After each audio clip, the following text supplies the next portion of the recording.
안녕하십니까. 신인근육 군사TV 디펜스 브리핑입니다. 자, 이 우크라이나 전쟁이 많은 것들을 지금 변화시키고 있습니다. 특히 유럽, 그리고 동유럽 지역에서 또 뭐 유럽 전체 지역에서 야, 이건 뭐 국산품 애용하다가 나라 망할 수 있겠다. 라는 그런 생각이 들었는지 F-35 전투기 구매 열풍이 일어나고 있다. 라는 지금 분석이 나와 있고요.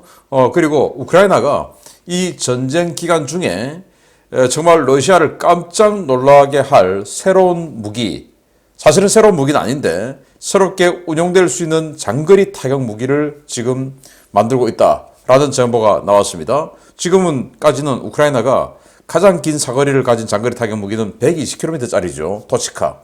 그런데 1000km를 때릴 수 있는 무기를 지금 준비하고 있다. 어떻게 됩니까? 러시아 큰일 났네요. 어떤 내용인지 보겠습니다. 자, 신인균의 군사TV 구독, 알림, 좋아요 눌러주십시오.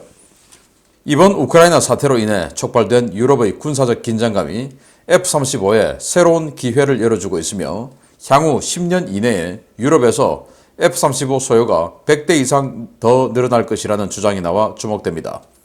아무래도 유럽 F-카스 6세대 전투기는 물 건너갈 것 같습니다. 러시아의 우크라이나 침공 이후 유럽 각국은 고급 감시정찰 임무와 동시에 높은 수준의 전투 임무를 수행할 수 있는 첨단 전투기에 대해 관심을 보이고 있으며 이에 따라 유럽에서의 F-35 판매고는 더 증가할 것으로 기대된다고 토드 디 월터스 나토 최고사령관이 밝혔습니다.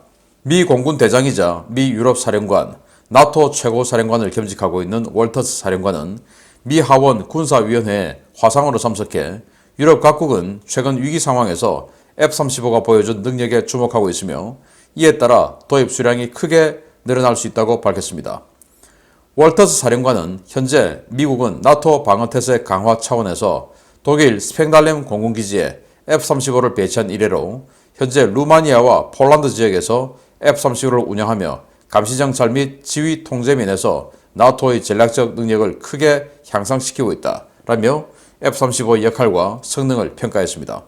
특히 그는 F-35 전투기가 탁월한 ISR, 즉 감시정찰 능력을 갖추고 있다라며 이 점에 주목하고 있는 유럽 각국의 F-35에 대한 소요는 지난해 밝혔던 450여 대에서 100대 이상 더 늘어난 550대 이상이 될 것이라는 전망도 내놓았습니다.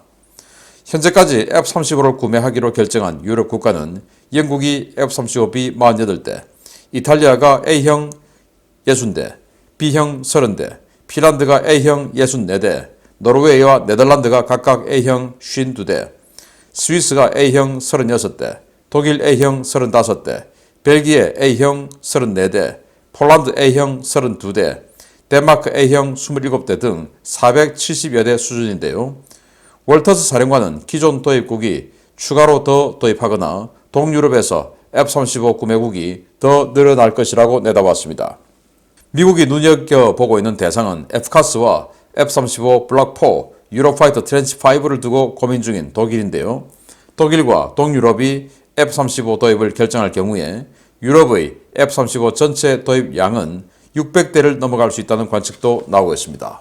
F-35 지금 뭐 이번 전쟁에 직접 뛰고 있지는 않지요. 그렇지만은 미국이 독일 스팽달렘 기지에 F-35를 전진 배치시켰고 거기에서 다시 또 추가로 전진해서 폴란드와 루마니아에서 지금 이제 캡을 돌고 있는데, 즉 초계를 돌고 있는데 폴란드와 루마니아, 바로 우크라이나와 인접한 곳이죠.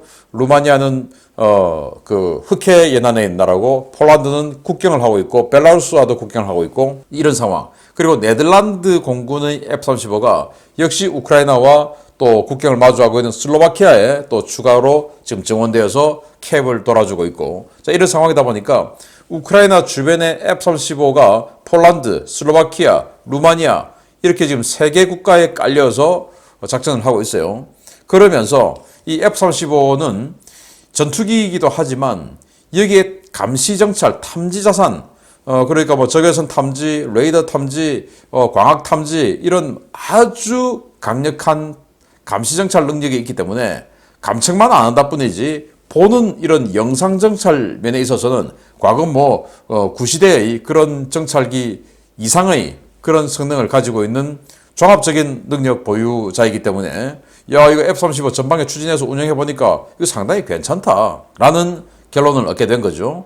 그러니까 이 모습을 보고 있던 유럽 국가들, 또 특히 우크라이나가 뭐 그동안 수호 27 그리고 미그 29 이런 그 냉전 시대 때 괜찮았던 전투기 가지고 있었지만 이번 러시아와의 전투에서 보여주었던 이 뭐 어떤 용전분투 뭐 그러면서 아직도 버티고 있는 상황 보면 이 러시아의 4세대 전투기들이 또 이거 뭐 별거 아니네 라는 생각이 든데 또 자기네들이 가지고 있는 이 4세대 전투기와 또 저렇게 러시아와 붙어봤을 때 또 서로 간의 희생이 크다.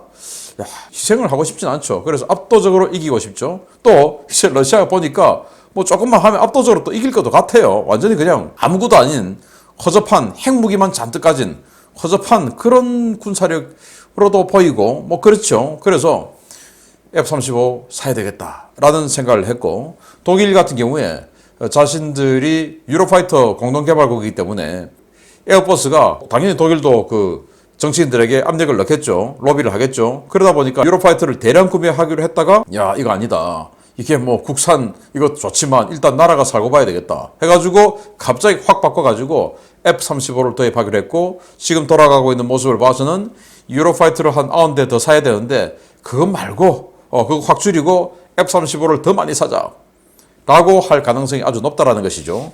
그래서 지금 현재 유럽이 F-35를 도입하고 있는 것을 이렇게 도식화해 봤어요. 아까 제가 이제 낭독을 해드렸는데 야 여기 지금 이 초록색으로 되어 있는 이 지역들이 EU 아닙니까? 이 EU 나라들 중에서 또 뭐 그 나토가 아닌 나라들 핀란드나 스웨덴 같은 경우는 나토가 아닌데 자 이렇게 까만색으로 F-35 모형이 있는 곳은 F-35를 도입하고 있거나 도입을 확장한 나라들이죠.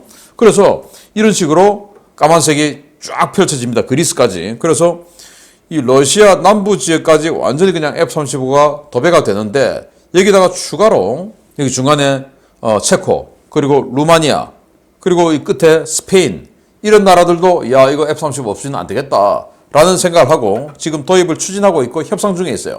자 이렇게 되면 자 이게 뭐 이 그림이 뜻하는 바를 보면 러시아의 공군력을 완전히 봉쇄하고도 남을 그런 능력을 가지게 되죠. 그리고 러시아가 이번 전쟁에서 수호이 57 그렇게 자랑하더니 뭐 시리아에 가서 뭐 기술 실증을 하고 또 전력화 실증을 작업을 했다 뭐 이렇게 하더니 이번 전쟁에 수호이 57을 보여주지 않고 있습니다. 그 말은 수호이 57은 아직 전투에 사용할 만큼 완성되어 있지 않다라는 말이 되겠죠. 자 이런 상황에서 이제 월터스 사령관 같은 경우는 6세대 전투기는 4세대, 5세대보다 더 네트워크가 잘 돼야 되는데 니들 말이야 뭐 프랑스, 독일, 스페인 따로 F가스 만들고 영국 템페스트 따로 만들고 이거 안 된다. 그래서 그냥 합치자 미국 거로 이렇게 주장하고 있는데 이번 우크라이나 전쟁을 보면서 전쟁은 결코 멀리 있는 것은 아니고 진짜로 할 수도 있겠구나 라는 생각을 한다면 진짜로 이제 6세대 전투기가 미국 국제 하나로 완전히 통일될 가능성도 없지 않아 있겠다 라는 생각이 듭니다. 러시아 아무튼 이번 우크라이나 침공으로 전 세계에 많은 변화를 줄 것 같습니다. 두 번째입니다. 우크라이나가 구소련의 유산 투플레프 141 장거리 무인정 잘기를 공격용 드론으로 개조하는 작업을 진행 중이라는 소식입니다. 엄청난 위력의 장거리 공격 무기가 될 수 있어 러시아에 상당한 위협이 될 것으로 보입니다.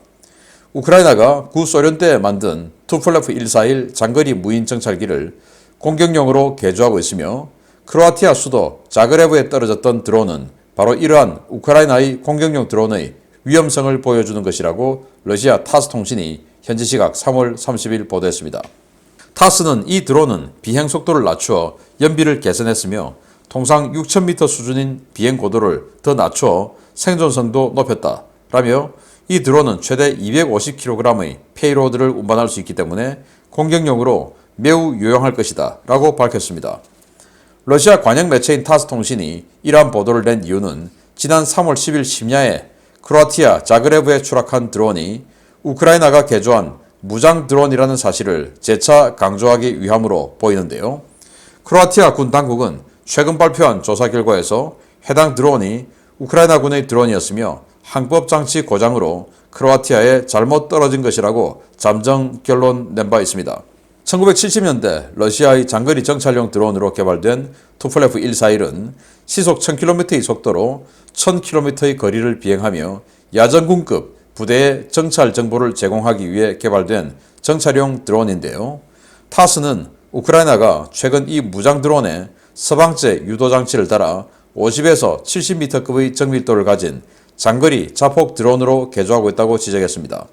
우크라이나는 구소련에서 그대로 인수한 투폴레프 141 드론 수백 대를 보유하고 있는 것으로 전해졌는데요. 우크라이나가 이 무장 드론을 본격적으로 운용하기 시작하면 최근까지 오데사를 포위하다가 세바스토폴로 돌아간 러시아 상륙함대 부두에 오래 정박하고 있지 못할 것 같습니다. 크로아티아 수도 자그레브 대학교 숲에 떨어졌던 바로 그 무인기, 그게 러시아가 쏜 것으로 생각을 했었는데 잠정 결론 내기로 우크라이나가 쏜 것이다 라는 거예요. 우크라이나가 그걸 왜 쐈냐? 소련이 해체됐을 때 속지주의 원칙에 따라서 소련이 해체되는 1991년 12월 24일 딱 그 기점으로 독립하는 영토 내에, 자신의 영토 내에 있는 모든 소련 자산은 그냥 그 독립하는 국가의 소유가 되기로 했죠. 그래서 우크라이나는 전략적 요충지였기 때문에 소련이 우크라이나의 지역에 아주 많은 무기들을 갖다 놨어요. 그 중에서 이제 이 투폴레프 141도 수백 대를 갖다 놨는데 독립을 딱 하는 그 순간 이거 전부 다 이제 우크라이나 소유가 된 거죠.